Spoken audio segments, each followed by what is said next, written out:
night of violence in France. Many cities along the suburbs of Paris ablaze after rioters torched buildings and vehicles on streets. Many also looting stores nationwide. This comes after the fatal police shooting of a 17-year-old boy of North African descent. The boy, only known as Niall, was shot by a police officer after being pulled over in a traffic stop Tuesday. The officer has since been detained and offered an apology to the family. Yeah, so I'm a bit concerned that it's come right in the center of Paris. Tourists strolling through the popular destination taking notice and expressing concern over the violence that's taken place. Yeah, I've always known about French protest culture, but seeing something like this, a looting of a store, surprised me.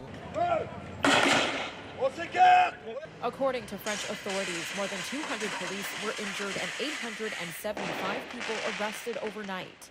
French President Emmanuel Macron was en route to Paris from Brussels after leaving a European unit summit early so he could attend a second cabinet crisis meeting. Macron urging parents to keep young rioters off the streets and called on social media platforms to remove the most sensitive content related to the protests. He says, the authorities are working in coordination with these platforms to obtain an effective response, and I expect these platforms to act in spirit of responsibility. Meantime, the United Nations Human Rights Office said Friday that it is concerned by the fatal shooting of the teenager by police. The organization is calling on the French government to address what it's calling issues with racial discrimination in the police force. We note that an investigation has been launched into alleged voluntary homicide. This is a moment for the country to seriously address the deep issues of racism and racial discrimination in law enforcement. In 2020, Macron's government promised zero tolerance of racism within law enforcement agencies.